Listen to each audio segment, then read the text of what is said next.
Сәлеметсіңдер ме балалар, бүгін біз 3-ші сынып 135-ші сабақты өтеміз. Бүгінгі сабақта 104 көбейту 4, 416 бөлу 4 түріндегі жазбаша көбейту және бөлуді үйренетін боламыз. Бірінші тапсырма көбейтудің қалай орындалғанына қара және түсіндір деп тұр.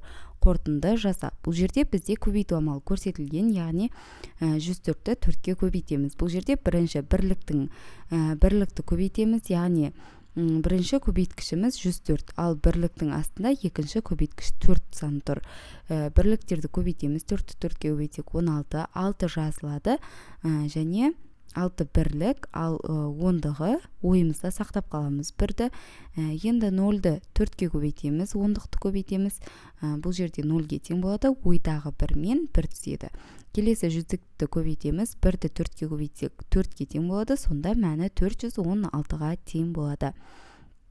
Енді келесі бөлудің қалай орындалғанына қара дейді. 416-ны 4-ке бөлу керек. Ол үшін бірінші біз бөлгішке бөлеміз. Бірінші жүздік, ондық бірлік, жүздігіміз 4, ондық 1 және 6 санымыз бірлік болып тұр.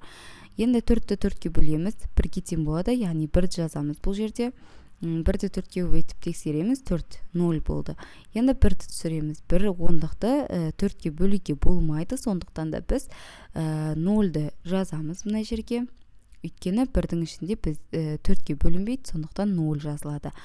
Енді 6 санын тағы бір санды түсіреміз, 6 бірлікті, сонда 16 саны болды. Енді 16-ны 4-ке бөлетін болсақ, 4-ке тең болады, 16 0 болады. Сонда жауабы 104-ге тең болады. Енді келесі тапсырма баған түрінде есепте дұрыстығын тексер деп тұр. 209-ды 2-ге көбейтеміз, 9-ды 2-ге көбейтсек 18, 8 жазамыз, 1 ойда, 0-ды 2-ге көбейтеміз, 0 болады, ойдағы мен 1-ді қоссақ 1-ге тең болады. Келесі жүздікті көбейтеміз, 2-ні 2-ге көбейтсек 4, сонда мәні 418-ге тең болады. Енді оны тексеру үшін біз тек осы көбейту амалын тексеру үшін бөлу амалы арқылы тексереміз. Яғни 418-ді 2-ге бөлеміз, сонда бөлгішіміз шығады, бөлінгішіміз 209 саны. Енді қалған бізде көбейту амалдарының барлығы осы жолмен шығарылады, өздеріңіз қарап шығарып көрсеңіздер болады. Бұл жерде енді бөлу амалына есепті көрсетіп өтейін. 324-ті 3-ке бөлеміз, 108-ге тең болады. Енді оны көбейту амалы арқылы тексереміз, яғни 108-ді 3-ке көбейтіп тексереміз. Енді келесі нұсқасында өзің осындай мысал құрастыр, баған түрінде жазып, оны есепте дұрыстығын тексер деп тұр. Мысалы, бізде бөлу амалына есеп құрастырайық. 515-ті 5-ке бөлеміз. Бұл жерде 103-ке тең болады. Енді оны тексеру үшін 103-ті бөлінгішке көбейтеміз 5-ке, сонда 515-ке тең болады. Енді қалған есептеулерді дәл осындай есептерді өзіміз құрастырып, осылай жолдармен тексерсек болады. Бұл жерде көбейту амалын бөлу амалы арқылы, ал бөлу амалын көбейту амалы арқылы тексереміз. Енді келесі тапсырмаға көшейік, есептерді шығар. Нұсқасында комодтық кесірткенің ұзындығы 209 см, ал қолтырауынның ұзындығы одан 3 есе артық. Қолтырауын комодтық алабажақ кесірткеден неше сантиметр ұзын деп тұр. Яғни комодтық кесіртке белгілі, қолтырауын белгісіз, бірақ осы комодтық кесірткеден 3 есе артық. Осы жерден қолтырауынды тауып алайық, яғни 3 есе артық деп тұр. Сондықтан 209-ды 3-ке көбейтеміз. Есе деп тұр және артық. Есе дегені үшін көбейтеміз, артық десе көбейту амалы қолданылады бізде. 209-ды 3-ке көбейтеміз, 627-ге тең болды. Бұл бізде қолтырауынның ұзындығы. Енді бізге табу керек қанша сантиметр ұзын деп тұр. Оны табу үшін бізде үлкен мәніміз, яғни қолтырауынның ұзындығынан азайтамыз комодтық кесірткенің ұзындығын. Сонда 418 сантиметрге тең болады. Сонда қолтырауын комодтық алабажақ кесірткеден 418 сантиметрге ұзын болады. Яғни өрнек түрінде осылай жазсақ болады. 209 көбейту 3 азайту 209 деп. Енді келесі нұсқасында пілдің биіктігі шамамен 224 сантиметр. Ал сусиырдың биіктігі одан 3 есе кем, сусиыр пілден неше сантиметрге аласа деп тұр. Бұл жерде енді піл 324 сантиметр, ал су сиыр бізде қанша сантиметр екені белгісіз, бірақ осы пілден 3 есе кем екен. Бізде табу керек, су сиыр пілден неше сантиметрге аласа деп тұр. Неше сантиметрге аласа. Ол үшін біз бірінші су сиырды табамыз, яғни 3 есе кем деп тұр. Есе бөлу амалы қолданылады, кем дегені үшін бөлу амалы қолданылады. 324-ті 3-ке бөлеміз, 108-ге тең болды. Бұл бізде су сиырдың биіктігі. Енді пілдің ұзындығынан биіктігінен азайтамыз су сиырдың биіктігін. Сонда 216 сантиметрға тең болады. Оны өрнек түрінде 324 азайту 324 бөлу 3 деп жазсақ болады. Сонда су сиыр пілден 216 сантиметрге аласа екен. Енді келесі тапсырма теңдеулерді шеш. 165 қосу x тең 104 көбейту 3. Бірінші 104-ті 3-ке көбейтеміз, 312-ге тең болады. Енді мына жерде тұрған бізде 165-міздің алдында қосу амалы, мына жерде қосу болғандықтан жазылмайды. Оны біз оң жаққа ауыстырған кезде оң жаққа ауыстырамыз. Сонда қосуымыз ауысқан үшін минус болып ауысады. 312-ден 165-ті азайтатын болсақ, x-тің мәні 147-ге тең болады. Енді оны біз бастапқы x-тің орнына қойып тексеріп көрсек болады. Сонда бізде оң жағда, сол жағында да екенде бірдей мән шығу керек. Енді келесі теңдеуіміз 3 көбейту x тең 568 азайту 241. Бірінші азайту амалын орындаймыз. 327-ге тең болады. Енді мына жерде көбейту үшіміз оң жаққа ауысқан кезде бөлу амалы болып ауысып өтеді. Сонда 327-ні 3-ке бөлсек, 109-ға тең болады x-тің мәні. Енді келесі теңдеуіміз y бөлу 4 тең 535-ті 5-ке бөлеміз. Бірінші 535-ті 5-ке бөлеміз, 107-ге тең болады. Енді бөлу 4-ті оң жаққа ауысқан кезде көбейту 4 болып ауысады. Сонда y-тің мәні 428-ге тең болады. Келесі теңдеуіміз 906 азайту а тең 206 көбейту 2. Бірінші 206-ны 2-ке көбейтеміз, 412-ге тең болады. Енді бұл жерде а мен 412-ның орнын ауыстырамыз. Өйткені бізде а-ның алдында минус тұр.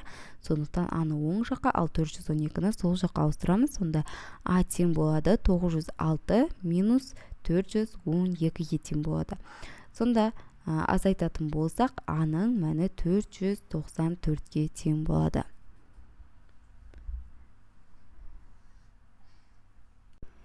Енді келесі тапсырма көбейтінділерді көбейткіштердің квадратына немесе кубына алмастыр, өрнектердің мәнін тап дейді.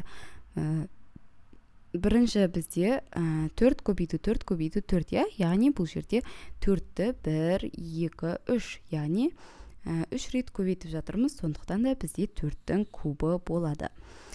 Келесі 4-тің кубы, яғни 64-ге тең болады. 4-ті 4 рет көбейткен кезде 4-ті 4-ке көбейтеміз 16, 16-ны 4-ке көбейтсек 64. Келесі 5-ті 5-ке көбейтеміз, яғни бізде 5 1-2 рет көбейтіліп тұр, сондықтан 5-тің квадраты болады. 5-тің квадраты 25-ке тең болады. Келесі 2 саны 1, 2, 3, яғни 3 рет көбейтіліп тұр, сондықтан да бізде кубы болады. Келесі 10 бізде 3 рет көбейтіліп тұр, сондықтан 10-ның кубы болады, 10-ның кубы 1000-ға тең болады. Келесі 3-ті 2 рет көбейтіп тұрмыз, сондықтан 3-тің квадраты болады, 3-тің квадраты 9-ға тең. Келесі 6-ны 2 рет көбейтіп тұрмыз, сондықтан 6-ның квадратыға тең болады, 6-ның квадраты 36-ға тең болады. Енді келесі тапсырма ә нұсқасында көбейткіштердің квадраты мен кубын көбейтінділермен алмастыр, өрнектердің мәнін тап деп тұр. 4-тің кубыға қосамыз 300-ді, яғни 4-тің кубын біз көбейтінділерді кубын көбейтінділермен ауыстыр деп тұр, алмастыр. Сондықтан бізде 4-тің кубы дегеніміз, ол бізде 4-ті 3 рет көбейткендегі мәнге тең, ол бізде 64-ке тең болады. Оны 300-ге қоссақ 364. Келесі 10-ның квадраты деп тұр. Яғни 10-ның квадраты дегеніміз 10-ды 2 рет көбейткендегі мәнге тең, ол бізде 100-ге тең. 100-ден 56-ны азайтсақ 44. Келесі 10-ның кубы, яғни 10-ды 3 рет көбейт деп тұр. 10-ды 3 рет көбейтсек 1000-ға тең, 1000-нан 534 азайтсақ 466-ға тең болады. Келесі 9-дың квадраты. 9-дың квадраты бізде 81-ге тең, яғни 9-ды 9-ға көбейткендегі мәнге тең. Келесі 2-нің кубы, яғни 2-ні 3 рет көбейт деп тұр. 2-нің кубы 8-ге тең, оған 40-ты қоссақ 48-ге тең болады. Келесі 4-тің квадраты. 4-тің квадраты 4-ті 4-ке көбейтеміз, сонда 16-ға тең болады. 16-ға 351-ті қоссақ 367-ге тең болады. Енді келесі тапсырма баған түрінде жаз және есепте деп тұр. 927-ні 9-ға бөлеміз, 103-ке тең болады. Келесі 416-ны 4-ке бөлсек 104-ке тең, 648-ді 6-ға бөлеміз, 108-ге тең. Дәл осылай қалған есептеулер де дәл осы жолмен шығарылады. Өздеріңіз қарап, есепке қарап шығарып көрсеңіздер болады, тексеріп. Егер сұрақтарыңыз болса, сообществоға, комментарияға жазсаңыздар, міндетті түрде жауап беріп өтемін. Енді келесі тапсырмада бізде есептерді шығар. А нұсқасында түйе ғажап жануар. Ол сусыз 2 апта жүре алады. Түйе бір ішкенде 108 литрге дейін су ішеді. 6 түйеге неше литр су қажет болады деп тұр. Бір түйе 108 литр су ішсе, 6 түйе бізде 108-ге көбейтеміз осыны 6 түйені, сонда 648 литр суға тең болады. Жауабы 6 түйеге 648 литр су қажет болады. Енді келесі А нұсқасында ыстық күндері сиыр тәулігіне 105 литр су ішеді. Ыстық күндері сиыр бір аптада неше литр су ішеді деп тұр. Бір тәулікте, яғни бір күнде 105 литр су ішеді. Ал бір аптада, яғни бір аптада бізде 7 күн бар. Сондықтан да біз 7-ні 105-ке көбейтеміз, сонда 735-ке тең болады. Жауабы сиыр бір аптада 735 литр су ішеді. Енді келесі тапсырма тік бұрышты үшбұрыштардың ауданын тап деп тұр. Бізде тік бұрышты үшбұрыштардың ауданын табу үшін бізде А көбейту Б, яғни ол бізде А көбейту Б дегеніміз, ол бізде 4 бұрыштың ауданы. Осы 4 бұрыштың тең жартысы бізде тік 4 бұрышты береді, сондықтан да оны теңдей 2-ге бөлеміз, осы тік 4 бұрыштың ауданын. Сонда бізде біріншісі, яғни 2 см ұзындығы, ені 3 см-ға тең болатын болса, ол бізде осындай тік 4 бұрышы, соның жартысы болып тұр. Сондықтан бізде А көбейту Б бөлу 2 формуласын қолданамыз. Ұзындығы 3 см, ені 2 см, көбейтсек 6 см, оны 2-ге бөлетін болсақ, ауданы 3 см квадратқа тең болады. Енді келесі бізде ұзындығы 4 см, ені 3 см-ға тең болатын болса, бұл жерде бізде ауданын табу үшін 4-ті 3-ке көбейтеміз, оны 2-ге бөлетін болсақ, 6 см квадратқа тең болады. Келесі ұзындығы 5 см, ені 4 см болса, бұл жерде бізде ауданын табу қажет. 5-ті 4-ке көбейтеміз, 20-ға тең, 20-ны 2-ге бөлсек 10 см квадратқа тең болады ауданы.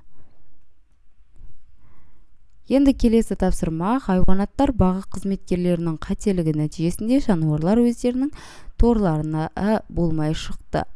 Хайуанаттар бағының қызметшісі жануарлардың әр қайсысын өз торына тезірек орналастыруы тиіс. Бұл қызметкерлер әрекетінің алгоритмі қандай болу қажет? Жануарлардың есектен басқасы жыртқыш аңдар, сондықтан оларды бір торға 2-ден орналастыруға немесе ортақ орынға жіберуге болмайды деп тұр.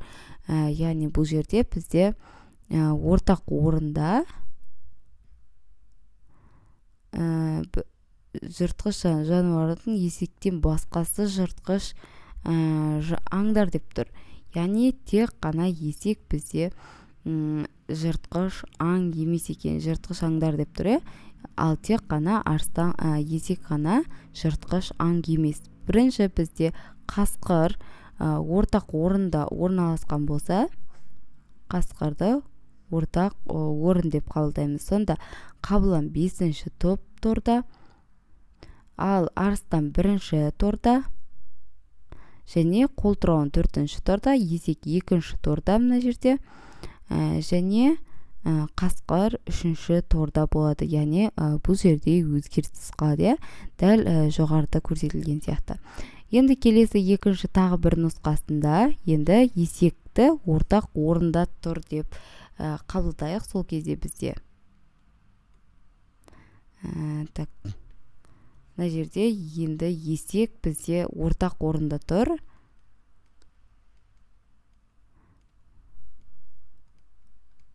Ортақ орында тұр. Сонда ортақ орында есек тұр, мына жерде есекті белгілеп қояйық. Міне есек. Енді қасқыр 3-ші торда, қабылан 5-ші торда, арыстан 1-ші торда, қолтырауын 4-ші және есек 2-ші торда орналасады сонда. Сонымен бүгінгі біздің сабағымыз бітті. Сау болыңыздар. Менің каналыма тіркеліп қоңырауша белгісін басуды ұмытпаңыздар. Күнделікті тапсырмаларды бірге орындайық. Егер сұрақтарыңыз болса, сообществоға, комментарияға жазсаңыздар, міндетті түрде жауап беріп өтемін.